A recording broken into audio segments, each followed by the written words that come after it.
안녕하세요. 저는 연세대학교 공과대학 컴퓨터과학과 소속 김하진입니다. 오늘은 코로나로 인해 급변하는 시대에서 미래를 바라보는 시각을 주제로 여러분과 대화를 나눠보려 합니다. 먼저 참고 자료들의 출처를 제시하겠습니다.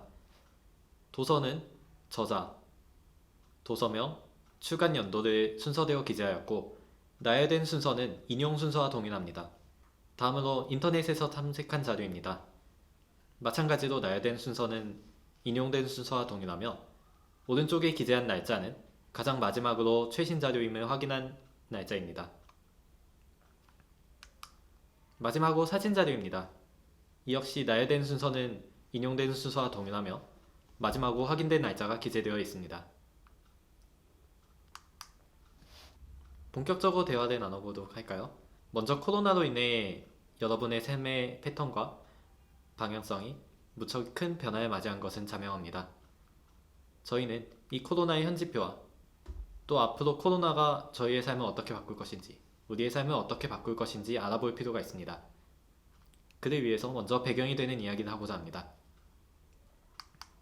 먼저 코로나의 현지표에 대해서 얘기해보고자 합니다. 맨 처음 코로나가 확산되기 시작한 건 2019년 12월, 즉 작년 말이었습니다.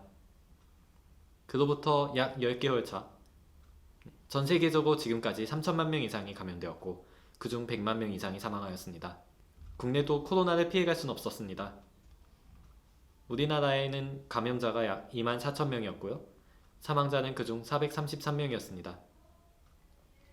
이러한 코로나는 전 세계 사람들에게 엄청난 충격을 주었고 그로 인해 시대의 급변을 굉장히 빠르게 가속화시킨 원인이자 배경이 되었습니다. 코로나는 굉장히 많은 불투명성을 갖고 있습니다. 이 코로나가 언제 종식될지 또한 불투명합니다.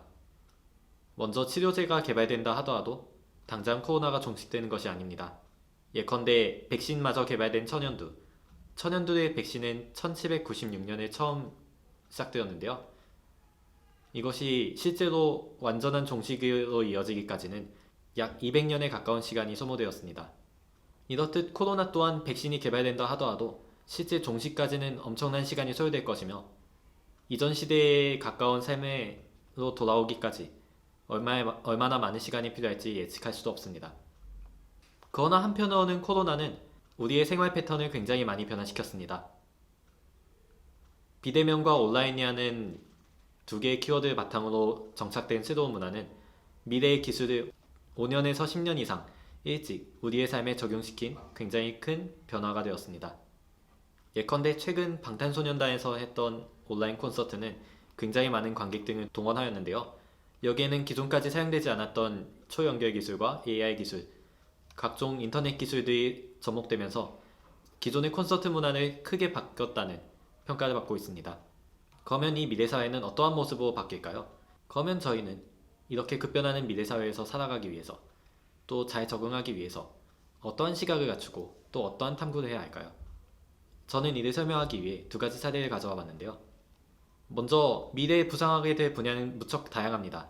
화면에 나열한 것들은 공학의 관점에서 미래에 부상할 분야 또는 문제들을 가져온 것인데요. 여기에 나타나지 못한 굉장히 많은, 셀 수 없을 정도로 많은 분야가 미래에 부상할 것이고 또 어떤 분야들은 미래에 부상하지 못하고 추락하게 될 것입니다. 이 점을 전제로 하시고 저는 이 중에서 두 가지 사례인 인공지능과 환경 및 자원 문제 두 가지를 가져와 봤습니다.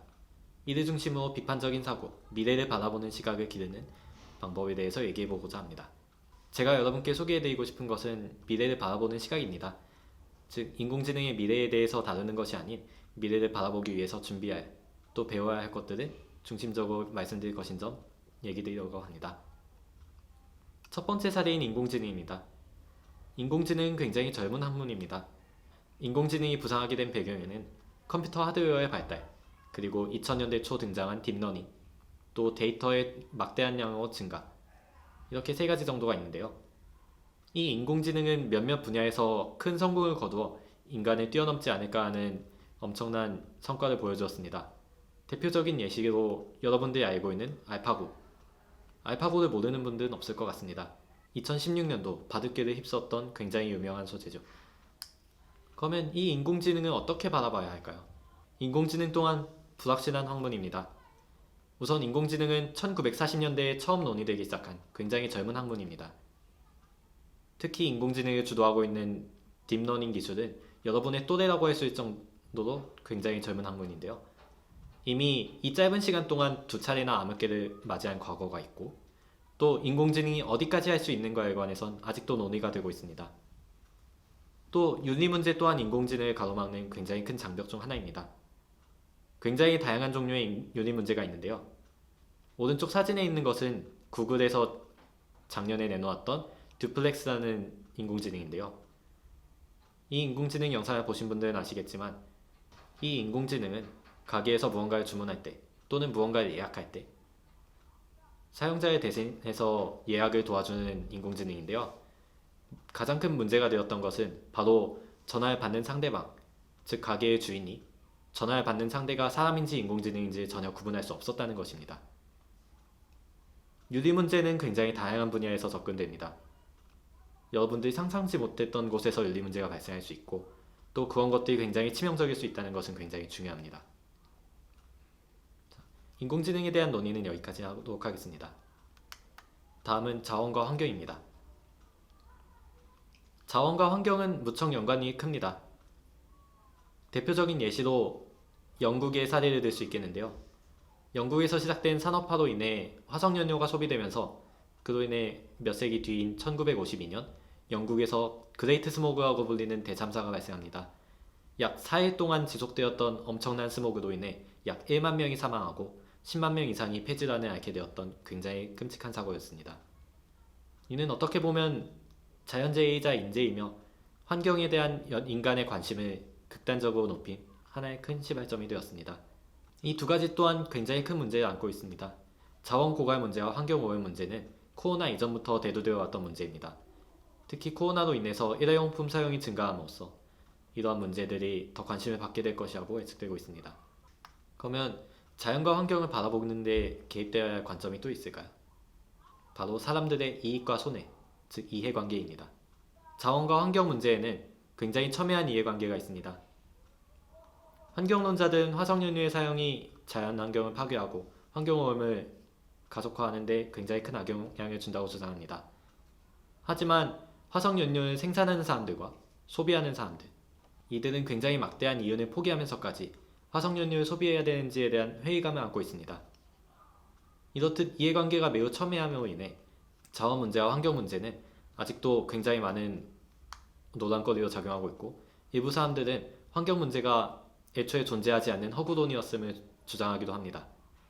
그러나 자원과 환경 문제는 굉장히 많은 학자들이 실제로 존재하는 것이고, 또 미래 시대에 굉장히 중요한 문제 중 하나임을 주장할 정도로 실존하는 것이 굉장히 유력한 문제들입니다.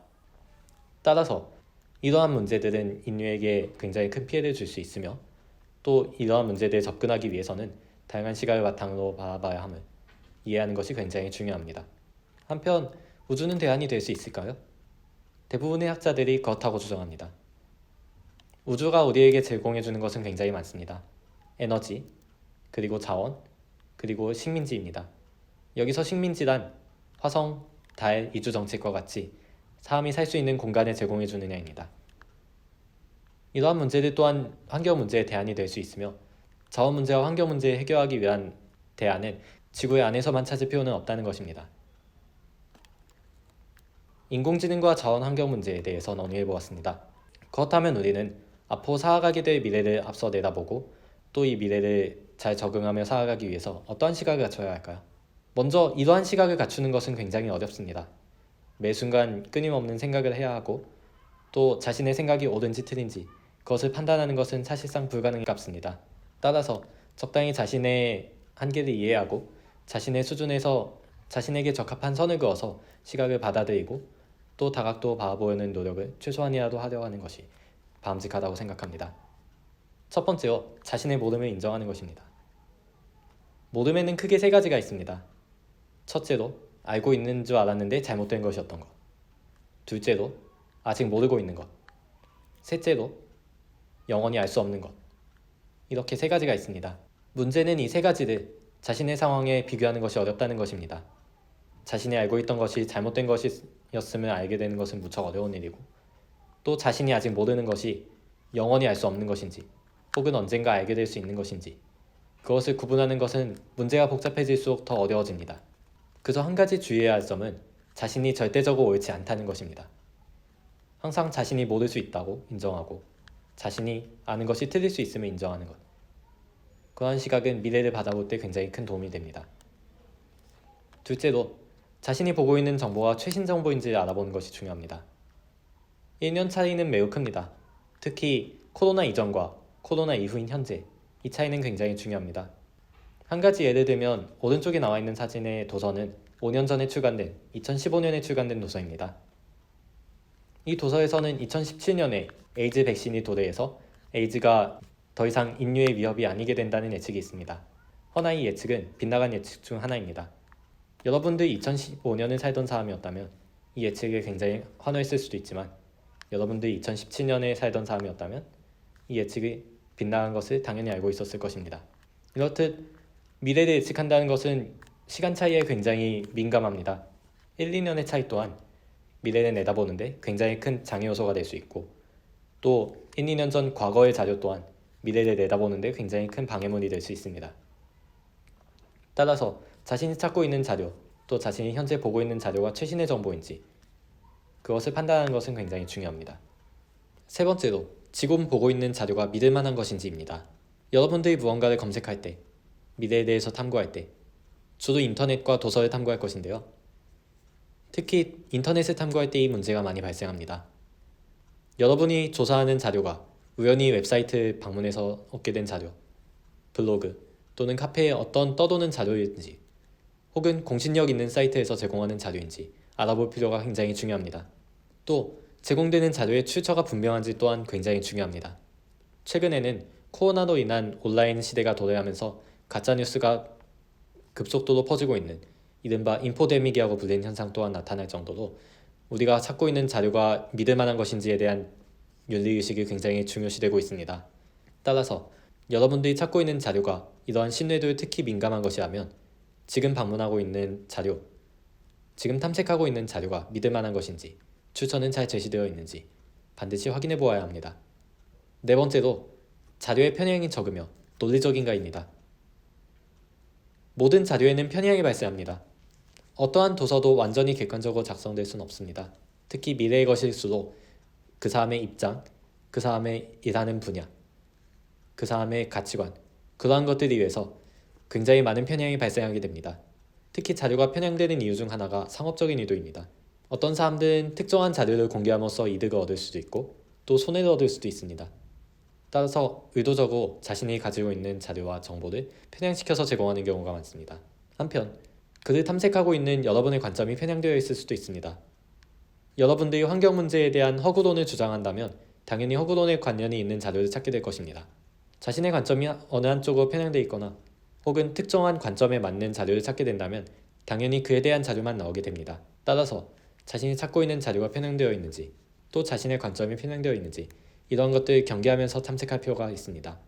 또한 제시된 자료가 논리적으로 전개되어 있는지, 원인과 결과는 명확한지, 또 근거와 결론은 명확한지 그것 또한 파악해 볼 필요가 있습니다. 아무런 근거가 없이 제시된 자료인지를 경계하고 또 자료의 출처가 분명한지 또한 탐색해 보아야 합니다.